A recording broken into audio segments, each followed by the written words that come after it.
अमृत ध्यान साधना प्रभाव वेला में आज भी हम पूर्व की भांति उन महान प्रभु पार ब्रह्म परमेश्वर के दिव्य महान स्वरूप ध्यानमय चिंतन करते हुए उन महान ईश्वर को जानने का समझने का प्रयत्न करेंगे। वे भगवान हमारे जगत के सब प्राणियों के जीवन के परम आधार हैं। उन भगवान को जानना मानव के लिए परम कल्याणकारक है। जो वस्तु हमारे जानने में आती है उस वस्तु पर हमें हर बार बहुत सोचने की आवश्यकता नहीं होती। हमारा जैसे ही ध्यान जाता है वो वस्तु अपने संपूर्ण स्वरूप के साथ हमारे चिंतन में आ जाती है। इसी प्रकार जो भगवान के स्वरूप का मनन चिंतन करते हैं उनके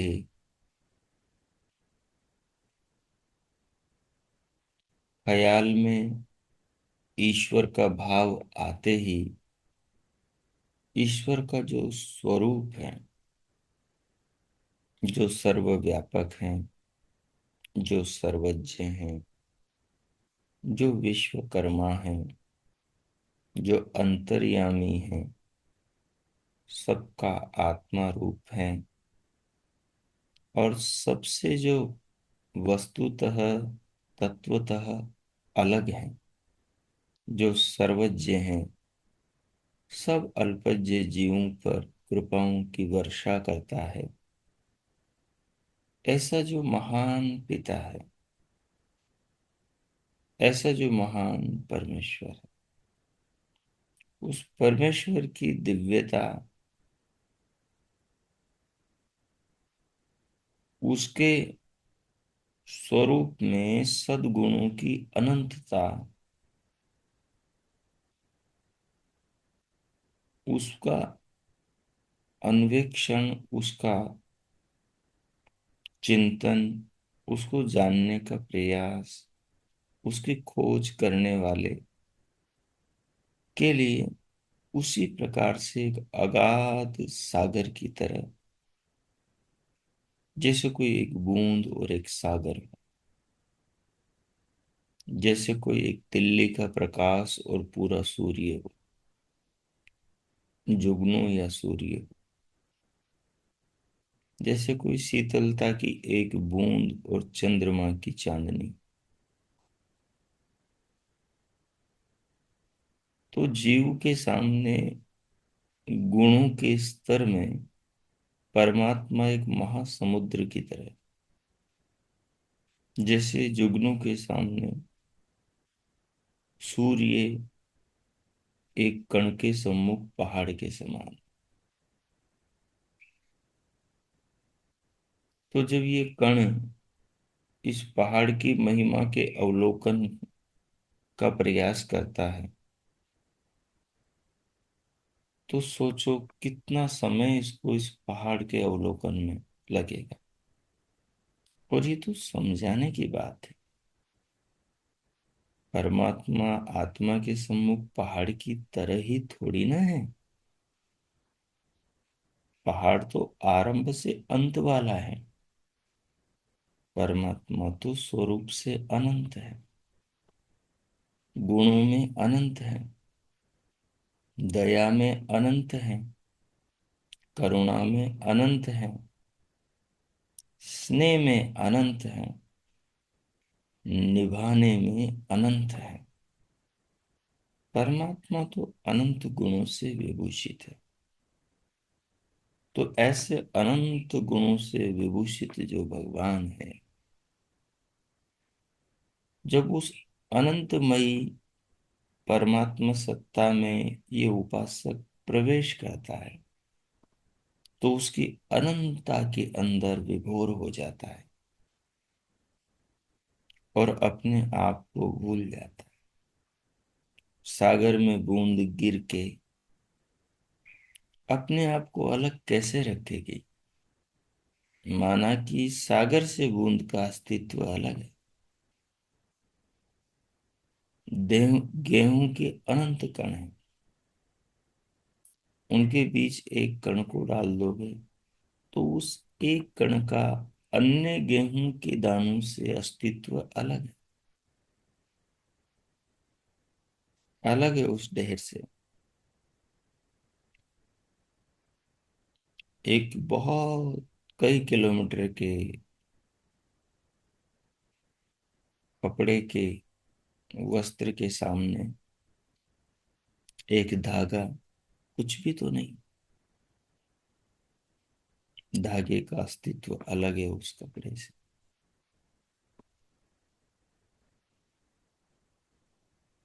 यद्यपि यहाँ कई धागों से कपड़ा बना है, यद्यपि यहाँ कई कणों से पहाड़ बना है, यद्यपि यहाँ कई बूंदों से सागर बना है, लेकिन ऐसी समानता सागर और बूंद जैसी, कण और पहाड़ जैसी, धागे और वस्त्र जैसी आत्मा और परमात्मा में नहीं है। आत्माओं के संगात से, आत्माओं के मिलन से परमात्मा नहीं बना। आत्माएं परमात्मा का अंश नहीं, भाग नहीं, टुकड़ा नहीं। परमात्मा सर्वांश में अलग है और आत्मा सर्वांश में अलग है। अनंत आत्माएं सब अपने अपने अस्तित्व में एक दूसरे से पृथक है। परमात्मा पृथक है। तो अणु आत्मा जब महत परिमाण वाले, अनंत ऐश्वर्य वाले, अनंत ज्ञान गुणों के भंडार, अनंत सामर्थ्य वाले परमात्मा में प्रवेश करता है,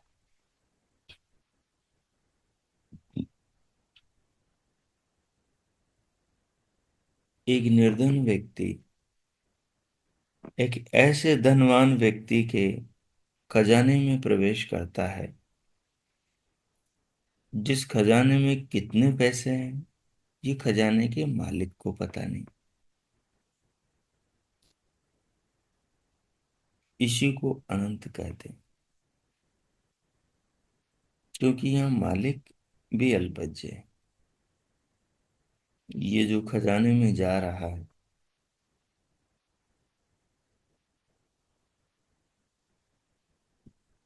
इसके लिए भी वो अनंत जैसा ही है। इतना है कि इसके कई जन्मों में गिना नहीं जाएगा।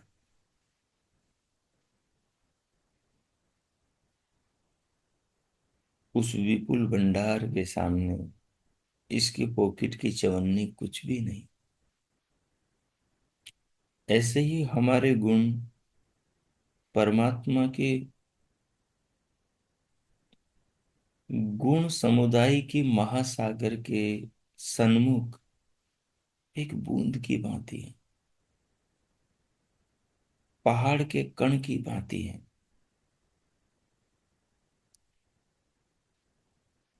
उस अनेक लंबे चौड़े वस्त्र के एक धागे के समान, सूर्य के सामने जैसे एक जुगनू है, इस प्रकार से कहते हैं हमारी पृथ्वी से 13 लाख गुना बड़ा ये सूर्य है। सोचो पृथ्वी कितनी बड़ी होगी सूर्य के सामने, राई के दाने जैसी। और इस राई के दाने में कितने बड़े पहाड़, कितने बड़े पर्वत, कितने रेगिस्तान, कितने लोग, कितने पशु, कितने पक्षी, कितने पेड़ पौधे, क्या नहीं है।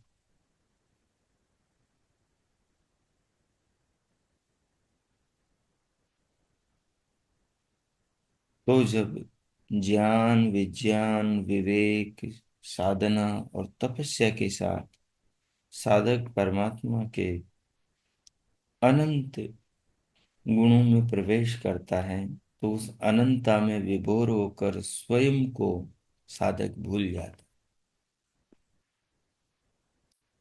है। जब स्वयं को भूल जाता है तो साधक समय के पार चला जाता है, क्योंकि परमात्मा समय की सीमा में नहीं, उनके गुण समय की सीमा में नहीं। सृष्टि पूरी हो जाएगी, लेकिन आप उनके अनंत गुणों की था नहीं पा पाएंगे।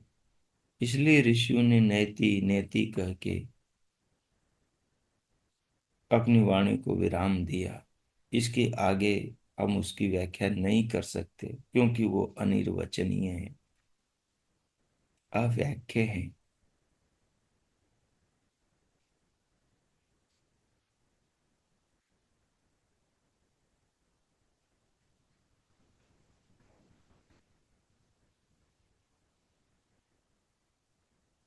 वो तो हद है, सीमाहीन है।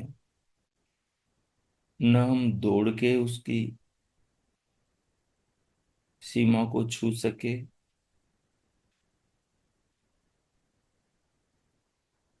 न हम विचार करके उसकी सीमा की तह पा सकते। वो अनंत है। उसके अनंत गुणों में प्रवेश करने से हमें अनंत आनंद, अनंत सुख, अनंत सत्य में जो प्रवेश करेगा वो अनंत सत्यमयी हो जाएगा।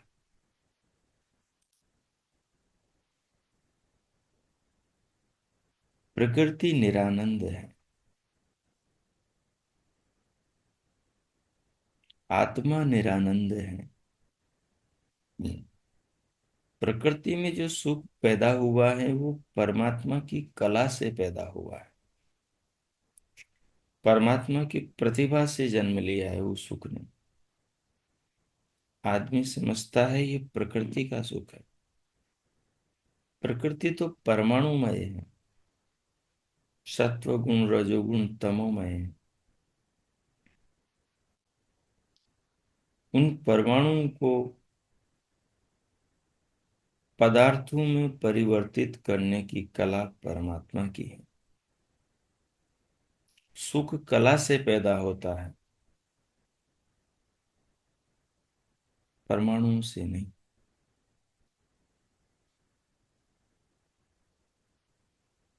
तो जो संसार बनाकर हमें इतना सुख दे सकता है, वो ये कह रहा है कि मेरा सुख अनंत है, जो मेरे अंदर आएगा वो इस भौतिक प्रकृति से भी अनंत गुना सुख पाएगा। भौतिक सृष्टि का तो सुख का एक स्तर है, एक सीमा है, लेकिन परमात्मा के ज्ञानमय गुणों की कोई सीमा नहीं। जितना सीढ़ी पर ऊपर चढ़ोगे उतना ही दूर देख पाओगे। जितना सीढ़ी पर और ऊंचा चढ़ोगे उतनी ही नजर और दूर जाएगी। और जब छत पे चढ़ जाओगे तो वहां से भी और ज्यादा दूर तक देख पाओगे। लेकिन इसका मतलब ये नहीं कि छत अंतिम सीमा है। अगर विमान में बैठकर आकाश में उड़ोगे तो अपनी छत से जो दुनिया दिखाई देती है वो दुनिया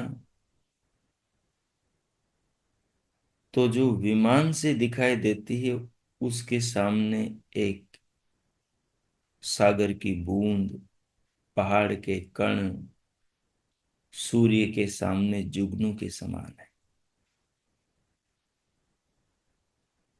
सूर्य के सामने जुगनू के समान। इसलिए परमात्मा एक अनंतमयी सत्ता है जिसमें गुण भी अनंत है, प्रेम भी अनंत है, जिसके अंदर दया, करुणा, स्नेह भी अनंत है। उस अनंतता का ही बीज वो परमात्मा, उस सत्यता का ही बीज वो परमात्मा है।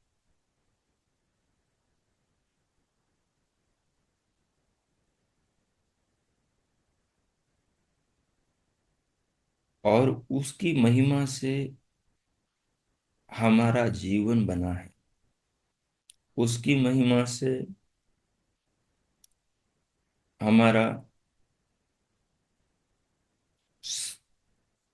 तीनों शरीर के सब अंग प्रत्यंग, सब पदार्थ बने। तो इनमें भी सुख है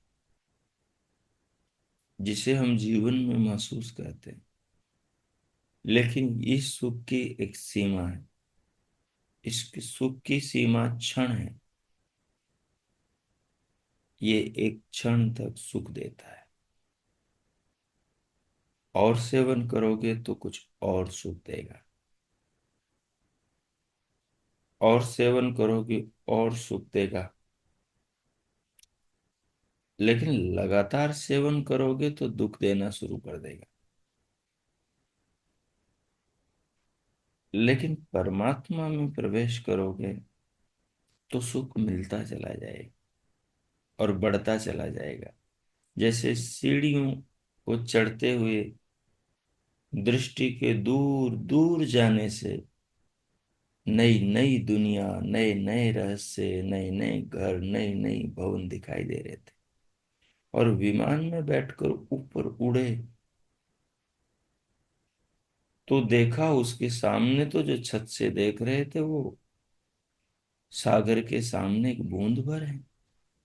बस जो सामान्य जीवन में दिखाई देता है ईश्वर का ऐश्वर्य, महिमा,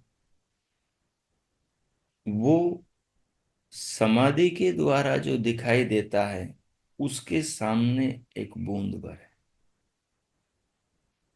पहाड़ के कण की भांति, वस्त्र के धागे की भांति, तंतु की भांति, सूर्य के सामने जुगनू की भांति। जो शरीर में संसार की वस्तुओं में सुख है वो सुख परमात्मा की प्रतिभा से आया है। परमात्मा की प्रतिभा ने जो संसार में काम किया है उस काम का कोई और छोर नहीं। समाधि उस काम को देखने की दृष्टि बढ़ा देती है। एक आदमी देखें वो थोड़ी दूर, ज्यादा से ज्यादा 2 किलोमीटर, 5 किलोमीटर, 10 किलोमीटर देख ले। लेकिन गिद्ध कई ज्यादा किलोमीटर देख ले। उसकी इसकी दृष्टि में अंतर है। समाधि से जो दृष्टि ज्ञान वाली मिलती है, उस दृष्टि में, उस अंतर ज्ञान चक्षु में सामान्य भौतिक चर्म चक्षुओं से रात दिन का अंतर है। ये भौतिक सांसारिक चक्षु नेत्र चीजों में उलझाते हैं मनुष्य को, उसको विभागों में बांट देते हैं, हिस्सों में बांट देते हैं, वो क्या है और उसको क्या बना देते हैं, उसको सत्य से दूर ले जाते हैं और झूठ को सच मानने के लिए मजबूर कर देते हैं। जैसे हम शरीर को स्वयं मानकर बैठे हुए, जैसे हम जीवन को शाश्वत समझकर बैठे हुए हैं। व्यवहार से ये लगता है कि मनुष्य जीवन को शाश्वत समझता है,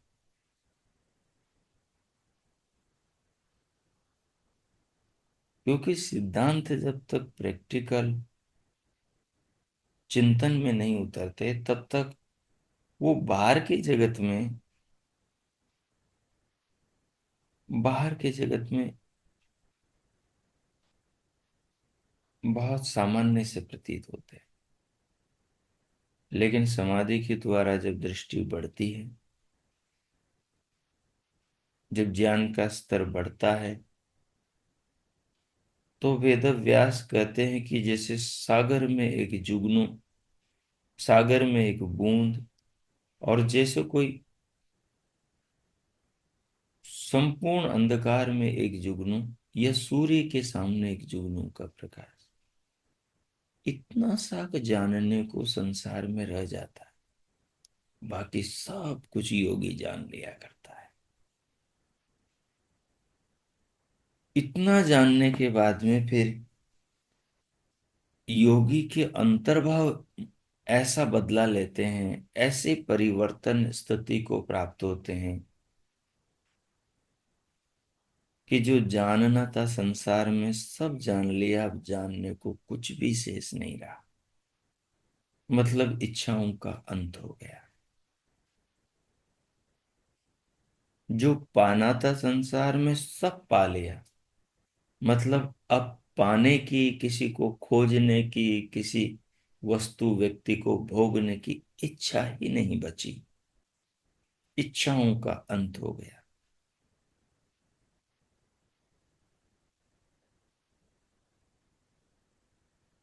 जब समाधि की दृष्टि मिलती है तो जीवन का दृष्टिकोण इस प्रकार से विकसित होता है कि जैसे एक तरफ हम जुगनू को देख रहे हैं, जुगनू से हम सूर्य की क्या परिकल्पना कर सकते हैं। जिसने जीवन में जुगनू ही देखा हो वो सूर्य के बारे में सोच सकता है। जिसने जीवन में एक राई का दाना देखा हो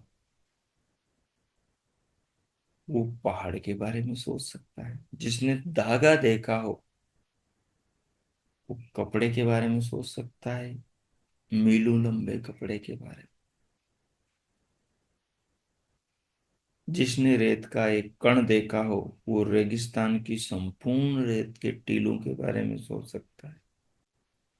ऐसे ही अभी जो संसार में हम सुख और जो क्षुद्र ज्ञान को देख रहे हैं, ये समाधि के ज्ञान के सामने कुछ भी नहीं। तो साधक को संकल्प समाधि की ओर बढ़ने का लेना चाहिए। और विगत दिन हम विचार कर रहे थे कि परमात्मा समाधि लगवा देता है। परमात्मा समाधि लगवा देता है। कैसे लगाता है, लगवा देता है? तो कहा, ईश्वर प्रणिधानात् हुआ। ईश्वर के प्रणिधान करने से समाधि लगवा देता है परमात्मा।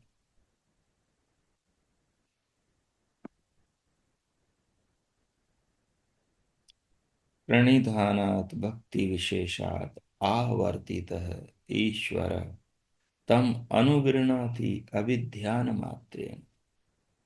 संकल्प मात्र से, जैसे आपने अपने मन को संकल्प से पांव के अंगूठे में ले जाने में टाइम नहीं लगता, ठीक इसी प्रकार अपने बचपन को याद करने में कितना टाइम लगता है? क्षण भी नहीं लगता। बस परमात्मा, जब साधक ईश्वर प्रणिधान करता है तो फिर अपने संकल्प मात्र से उसकी समाधि लगा देता है, अर्थात ब्रह्मांड के रहस्यों को उसके चित्त के अंदर खोल देता है। इसलिए वेद मंत्र में एक जगह बात कही रात के सायंकालीन मंत्रों में कि चारों वेदों का ज्ञान मनुष्य के अंतकरण में, चित्त में समाया है पहले से।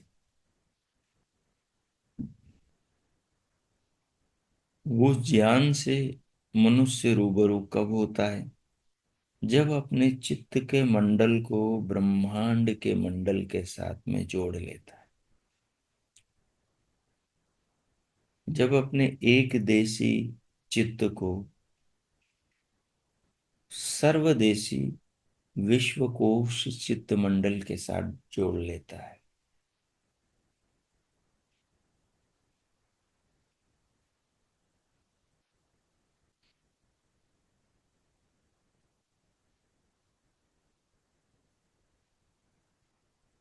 और ये कैसे होता है? तो कहा भक्ति विशेषात, विशेष रूप से भक्ति करने से होता है।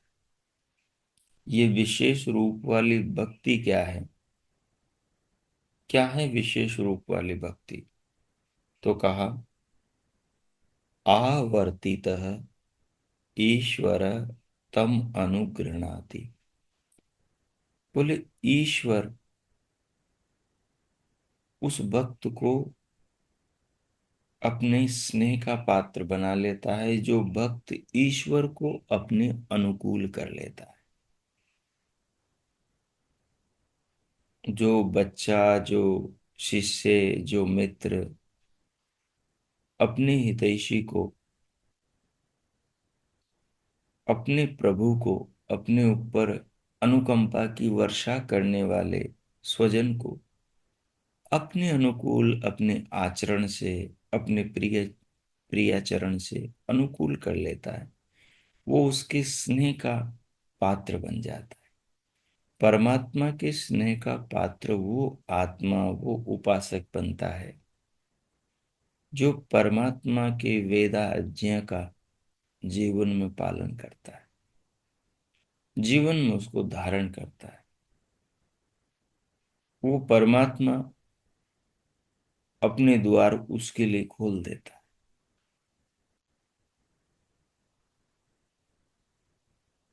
जो परमात्मा की आज्ञा का पालन नहीं करता, वो परमात्मा के सत्यमयी जीवन में प्रवेश नहीं कर पाता। परमात्मा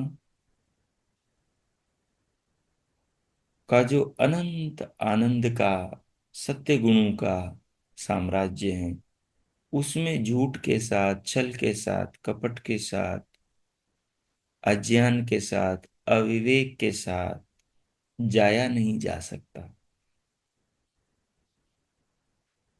जैसे एक आदमी इससे द्वेष, उससे प्रेम, इससे राग, उससे नफरत करता हो, उसका हृदय सुकून से नहीं भरता, उसके हृदय आनंद से नहीं भरता, उसका हृदय सबके प्रति करुणावान नहीं बनता। उसके हृदय में भेद बने रहते हैं, उसके हृदय टुकड़ों में बटा रहता है। उसके हृदय के एक टुकड़े में द्वेष जहर भरा है, दूसरे टुकड़े में किसी के लिए राग, अनुराग, मोह, लोभ भरा हुआ है, आसक्ति भरी हुई है। दूसरे टुकड़े में उसके अंदर किसी के प्रति नफरत, ईर्ष्या, घृणा भरी हुई है। तीसरे टुकड़े में किसी के प्रति उपेक्षा, अनादर भरा हुआ है। मनुष्य के हृदय के जब सब विभागों में, सब कोष्ठकों में, अंतकरण के सब खांचों में, चित्त के सब संस्कारों में जब संसार की वस्तु और व्यक्तियों के प्रति इस प्रकार के दूषित भाव भरे रहते हैं, तो वो दूषित अंतकरण उस परमात्मा के निर्मल महान ज्ञान और सद्गुणों के सागर में प्रवेश कर नहीं पाता, कर नहीं पाता।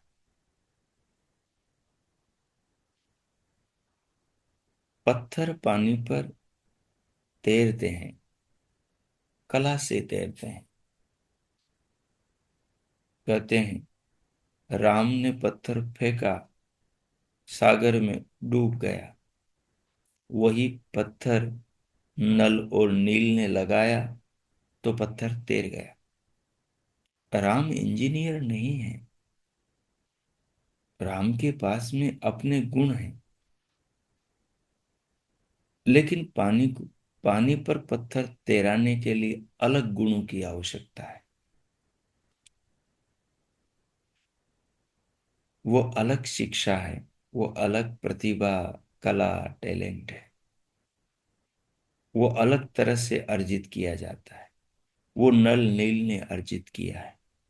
तो नल नील पानी पर पत्थर तैरा देते हैं, सेतु बना देते हैं।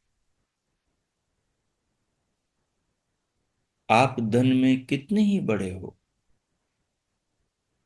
आप ऐश्वर्य में कितने ही बड़े हो, आप सुंदर में कितने ही अद्भुत हो, संसार की सारी सुंदरता आप में, आप बल में कितने ही बड़े हो, लेकिन इनसे काम नहीं चलेगा। समाधि में तो आपके हृदय की निर्मलता, परमात्मा के प्रति उसकी आज्ञा के पालन पालन में तत्परता ही आपको द्वारों में प्रवेश करा सकेगी। इसलिए कहा आवर्तितः ईश्वर तनु तम अनुगृणाति। जो भगवान के प्रति खुद को समर्पित कर देता है, परमात्मा उसको ग्रहण कर लेता है। जब बच्चा उछल कूद करे, खेल कूद करे, इधर उधर भागा दौड़े, तो माँ की गोद में नहीं होता, क्योंकि वो बाहर दौड़ लगा रहा। लेकिन जब वो समर्पित कर देता है तो माँ के आंचल में समा जाता है, माँ उसको बाह में भर लेती है, स्नेह का पान कराती, अमृत का पान कराती।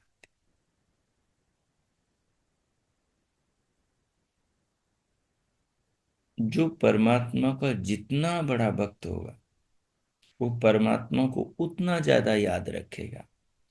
जो परमात्मा को जितना ज्यादा याद रखेगा, वो परमात्मा के राज्य में उतना गहरा उतरेगा। जो जितनी सीढ़ियां चढ़ेगा, वो उतनी दूर की दुनिया को देखेगा। जो विमान में बैठकर आकाश में उड़ेगा, वो पूरे भूमंडल को देख लेगा। भूमंडल के ऊपर के बादलों के पार चला जाएगा। समाधि वो दृष्टि है, वो चश्मा है, जो बादलों के पार नहीं, लोक लोकांतों के पार, उनके अंदर, उनके बाहर, कण कण में पूरी प्रकृति के मूल परमाणुओं में प्रवेश करा देती है। समाधि वो विधा है।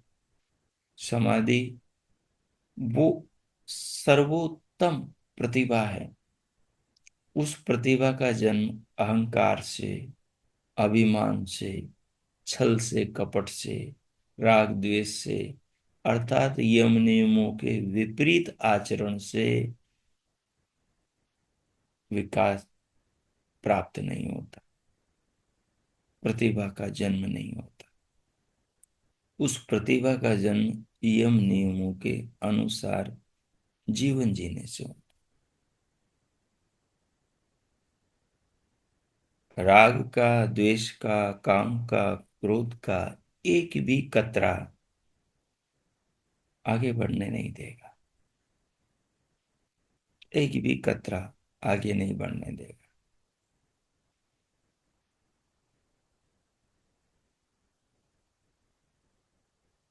तो जो जितना समर्पित होगा वो परमात्मा के उतना नजदीक जाएगा, वो परमात्मा की अनंतमयी ऐश्वर्यता को उतना अनुभव करेगा, वो सीमाहीन परमात्मा के ऐश्वर्य में प्रवेश करेगा और घंटों तक समाधि से बाहर नहीं आए आ पाएगा। क्योंकि वो परमात्मा में जो प्रवेश करेगा वो काल के पार निकल जाएगा। शरीर पर काल लागू होगा, लेकिन जिसने अपने चित्त को अपने चित्त को विश्व चित्त के साथ में जोड़ दिया, वो फिर समय के पार निकल जाए। उसके लिए कई घंटे मिनट जैसे हो जाएंगे। ये बातें केवल हवा हवाई नहीं है। इन बातों का आधार ऋषियों का अनुभूत जीवन है।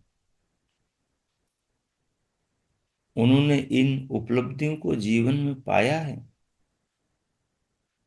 और अपने शास्त्रों में लिखा है। सो जीवन में हम समाधि की ओर बढ़े।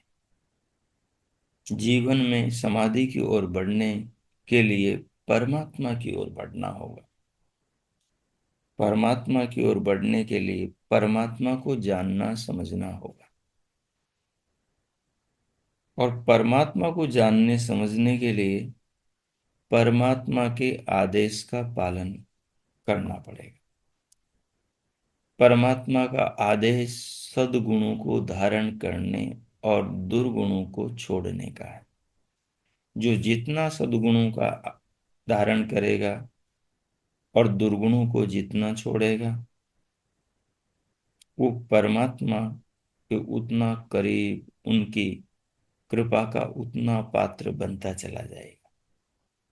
कई लोग बड़े चालाक होते हैं, वो गुणों को भी धारण करते हैं और अवगुणों से भी भरे रहते हैं। बाहर से गुणी बन के जीते हैं और भीतर अवगुणों के ढेर पर बैठे रहते हैं। बाहर से मीठे मुस्कुराएंगे, भीतर से आंखें निकालेंगे, भीतर से नफरत के तीर चलाएंगे। बाहर से मीठे बोलेंगे, भीतर से जहर भरा हुआ रखेंगे। बाहर से अच्छे काम नजर करते आएंगे, लेकिन भीतर नियत में उन अच्छे कार्यों के पीछे कोई षड्यंत्र होगा। ऐसे लोगों से दुनिया भरी है और ये कमियां हमारे जीवन में भी कहीं ना कहीं घर करी हुई है। ऐसे लोगों को परमात्मा के राज्य में प्रवेश नहीं मिलता। वो भक्ति से मिलने वाले सुख को चख भी नहीं पाते। वो केवल शब्दों के आडंबर में उलझे रहते हैं और देखा देखी का जीवन जीते रहते हैं। एक दूसरे के प्रति अच्छा बुरा सोचने में ही लोगों को अपनी अज्ञान की तुला पर तोलने में ही लगे रहते हैं। जो खुद राग द्वेष से भरा हुआ है, वो दूसरे को कैसे तोल सकेगा? वो दूसरे को तोलेगा ही कैसे? दूसरे को तोलने के लिए खुद का सत्य से युक्त होना जरूरी है।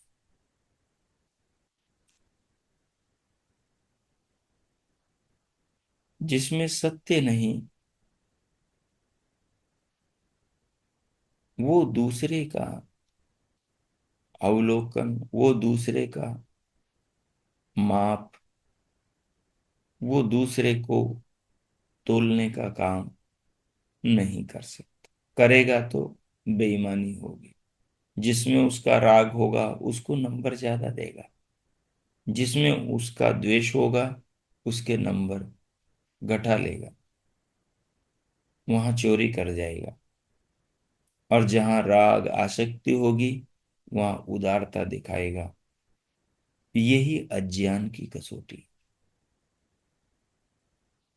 ऐसा व्यक्ति अज्ञानी है, जो समदर्शी है, जो शरीर के पार चेतना के स्वरूप को और प्रकृति के स्वरूप को जान करके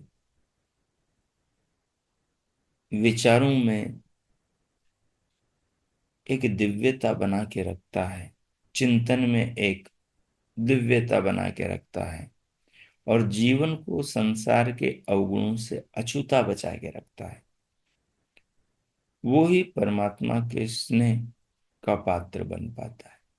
वही परमात्मा की भक्ति को वास्तविक रूप में कर पाता है। परमात्मा का नाम का गीत गाना भक्ति नहीं है। परमात्मा के गुणों की आवृत्ति भक्ति नहीं। परमात्मा के नाम का भाषण भक्ति नहीं है। भक्ति परमात्मा की आज्ञा का पालन है। उस आज्ञा का पालन जिसमें ये सब है, बुराई छोड़ो और अच्छाई को अपनाओ। अच्छाई की संसार में सीमा नहीं, बुराई की संसार में सीमा नहीं। हजारों लाखों प्रकार की बुराइयां हैं, उनको वर्गीकृत ऋषियों ने किया है।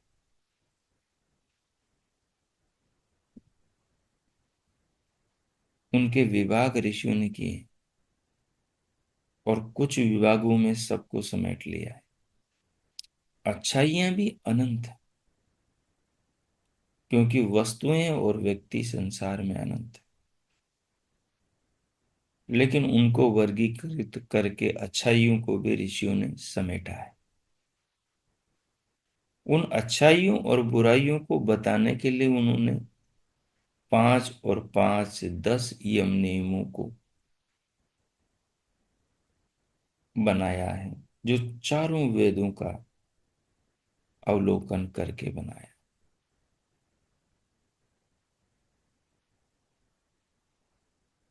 विधान के विपरीत जो व्यवहार हैं वो अज्ञान है, अविद्या है, वो झूठ है, छल है।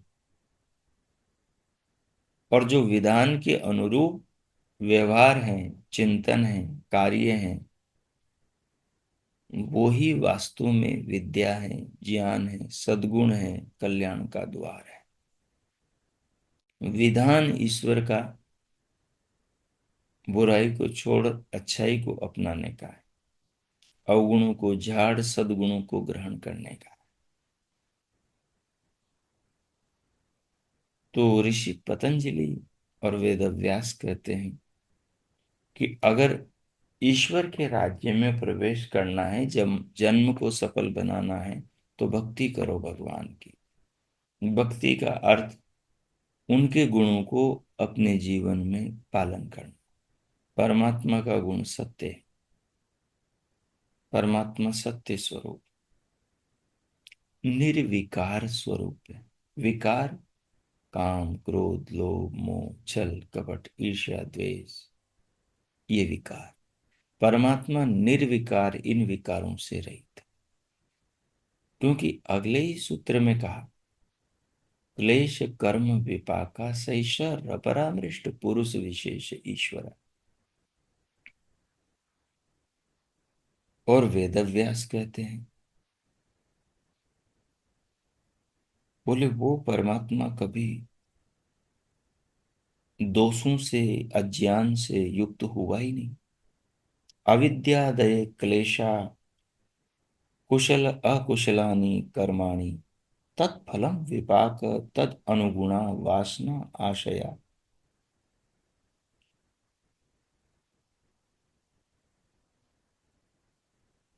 ते च मनसि वर्तमान पुरुषे व्यपदिश्यन्ते स ही तत्फलस्य भोक्ता इति।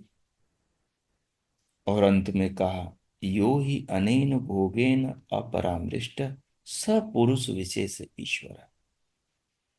जो पांच प्रकार की अविद्या अज्ञान है, अविद्या अस्मिता राग द्वेष अभिनिवेश, ये क्लेश, और जो कुशल और अकुशल यानी पाप और पुण्य जो कर्म है, मिश्रित जो कर्म है, ये कर्म है। विपाक इन कर्मों का फल है। जो जन्म है, जाति, आयु, भोग है, ये कर्मों का फल है। तदनुगुणा वासना जो संस्कार हैं, कर्मों के अनुसार, पिछले जन्मों के अनुसार, वर्तमान के कर्मों के अनुसार। एक आदमी पशुओं को मारता है तो उसके संस्कार वैसे बनते हैं। एक आदमी कम तोलता है, तोलने में बेईमानी करता है, उसके संस्कार वैसे बनते हैं। एक व्यक्ति ईमानदारी का, सच्चाई का जीवन जीता, उसके संस्कार वैसे बनते हैं। ये सब संस्कार अविद्या आदि से और शुभ अशुभ कर्मों से युक्त है। वैसी ही वासना और वैसे ही फलों को जन्म देते हैं। शुभ कर्मों से मनुष्य जीवन, अशुभ कर्मों से पशु पक्षी पेड़ पौधों कृमि कीट पतंगों का जीवन। ये सब अविद्या से जनित मनुष्य करते हैं। कहा, ईश्वर ने तो कभी ऐसे कर्म किए नहीं, अविद्यादि क्लेशों से युक्त हुआ नहीं, तो उसको ऐसा फल भी नहीं मिलेगा, यानी उसका जन्म भी नहीं होगा। और कहा, उसमें ऐसे आशय वासना भी नहीं, संस्कार भी नहीं। अपरामृष्ट इनसे सदा से वो रहित है, दूर है। ये सारे अवगुण जिन मनुष्यों में आते हैं और जो ईश्वर के मार्ग पर चलकर इन अवगुणों को झाड़ देते हैं, वो संसार में ऋषि कहलाते हैं, वो केवली कहलाते हैं। उनको केवल्य यानी मुक्ति प्राप्त होती है। और ऐसे केवली संसार में अनंत हुए। जो अज्ञान से युक्त होकर अज्ञान से छूटकर मुक्ति को पाते हैं, मुक्ति का सुख भोग कर वापस संसार में आते हैं, ईश्वर के साथ ऐसा नहीं होता। कैवल्यम प्राप्ता तरही संति च बहवः केवलिनः। कैवल्य को प्राप्त करने वाले संसार में बहुत केवली हुए हैं। ते ही त्रीणि बंधनानि छित्त्वा कैवल्यम प्राप्ता। वो तीन प्रकार के बंधनों को काट करके, छिन्न भिन्न करके कैवल्य को प्राप्त होते। आध्यात्मिक दुख, आदि भौतिक दुख, आदि दैविक दुखों की जड़ों को काट करके विवेक के द्वारा कैवल्य को, मुक्ति को प्राप्त होते। ईश्वरस्य च तत्संबंधो न भूतो न भावी। ईश्वर का संबंध न कभी कैवल्य से हुआ और न कभी उसका जन्म से इन तीनों प्रकार के बंधनों से, आध्यात्मिक दुख, आदि भौतिक दुख, आदि दैविक दुखों से हुआ। इसलिए कहा, यथा मुक्तस्य पूर्वबंध कोटि प्रजायते न एवं ईश्वरस्य। मुक्त आत्मा जैसे पहले बंधन में होता है फिर मुक्त होता है, ऐसा ईश्वर के साथ में नहीं होता। ईश्वर न कभी बंधन में गया और ऐसे बंधन से कभी न मुक्त हुआ। अर्थात ईश्वर तो सदैव मुक्त है। इसलिए कहा, स तु सदैव मुक्त सदैव ईश्वर इति। ऐसे ईश्वर की पूजा करो, ऐसे ईश्वर का ध्यान करो, ऐसा ईश्वर सदैव हमारे साथ में, हमारे अंदर बाहर सर्वत्र विराजमान। उस ईश्वर का पता कहाँ से मिलेगा? कौन है उसके बारे में बताने वाला? कौन है उसके ऐश्वर्य, उसके उत्कर्ष, उसकी महिमा का गुणगान करने वाला? कौन है? तो कहा, तस्य शास्त्रम निमित्तम। उस ईश्वर की महिमा, उसके स्वरूप को बताने वाला शास्त्र है, वेद शास्त्र है। शास्त्रम पुनः किम निमित्तम। शास्त्र का कारण क्या है? कहा, वो ईश्वर ही शास्त्र का कारण है। इसलिए शास्त्र सत्य है क्योंकि ईश्वर सत्य है, और शास्त्र सत्य कह रहा है इसलिए ईश्वर भी सत्य मिलेगा।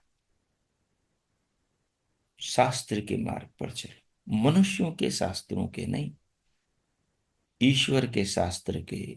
ईश्वर का शास्त्र वेद, वेद के अनुकूल जो ऋषियों के ग्रंथ, वो भी शास्त्र, वो भी प्रमाण कुटी में, उनके अनुसार चलो तो जीवन धन्य होगा, तो जीवन सफल होगा, तो जीवन में द्वार खुलेंगे कल्याण के, अन्यथा नहीं खुलेंगे। अन्यथा बंधन की बेड़ियां हमें घेरे ही रहेगी, और फिर निरति स्वयं सर्वज्ञ बीजम तत्र। उस भगवान में ज्ञान हम सब के बारे में, संसार के कण कण के बारे में यथावत है। उसका ज्ञान न बढ़ता है न घटता है।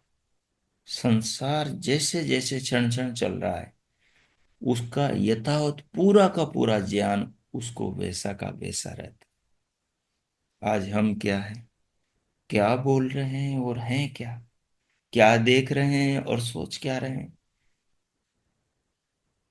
बाहर क्या भीतर क्या है, वो सब जानता है। इसलिए इसलिए वो उसी को अपने मार्ग का द्वार खोलता है, उसी के लिए जो निश्चल होकर, निर्मल होकर, बच्चे की भांति होकर उसके आदेश का पालन करता है, निर्विकार होकर।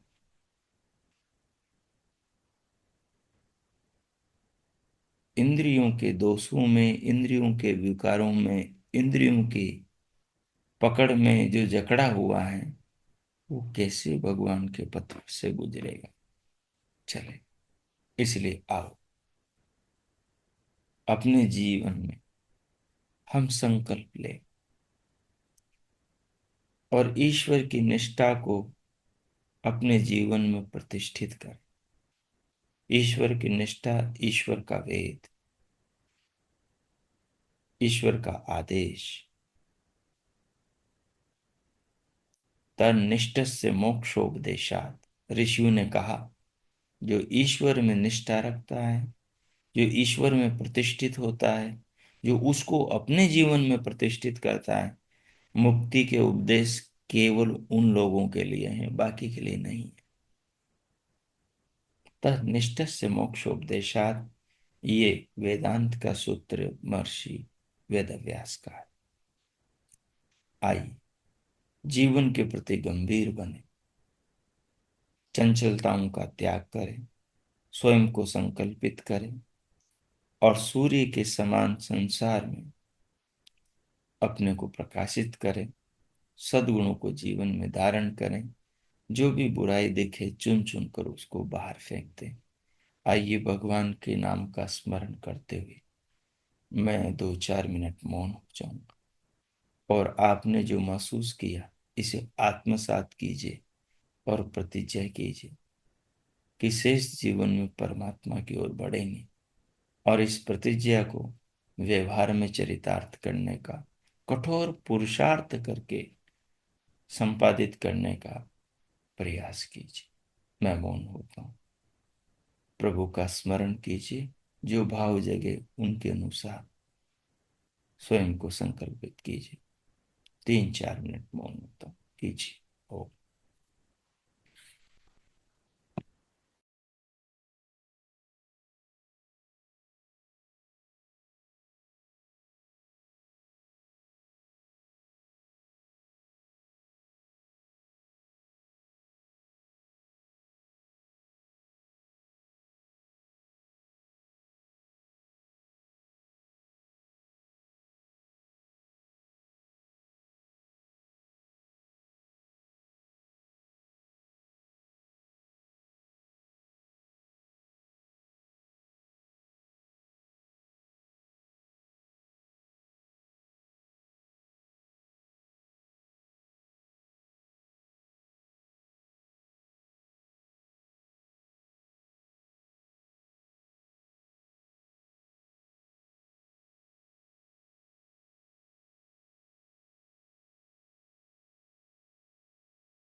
तो इस प्रकार गहन चिंतन और भावनाओं से ओतप्रोत ईश्वर को जीवन के स्वामी को सन्मुख रखते हुए अपने हृदय के उद्गार और संकल्पों में स्वयं को बांधते हुए जो भी आपने भाव बनाए हैं उन्हें आत्मसात करें। और अब प्रभु स्मरण के साथ आज के ध्यान को यहीं विराम देंगे और जीवन में प्रवेश करेंगे इन संकल्पों सद्गुणों को लेकर, और संसार में इन्हें चरितार्थ करने का पूर्ण प्रयत्न करें।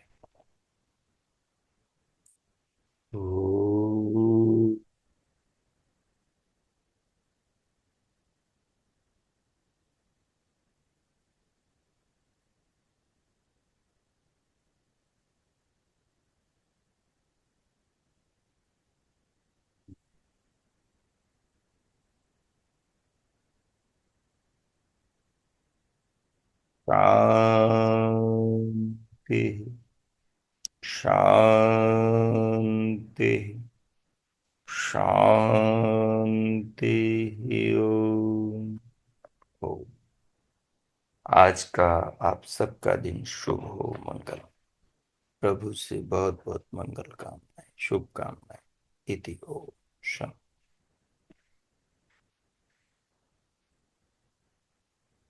इस पावन भाव को लेकर सहज हो जाएं और भीतर से अंतस जागरूकता को बाहर देह पर लाएं। सारे शरीर को अनुभव करें, दोनों हाथ हथेलियां उठाकर परस्पर घर्षण करें और उष्ण हथेलियों से पूरे मुखमंडल का स्पर्श करें। फिर उंगलियों के मध्य से पलकें खोलते हुए भीतर से बाहर आ जाए, सहज हो जाए। और अब किन्हीं को कुछ पूछना हो तो पूछ सकते हैं, उनका स्वागत है। ओ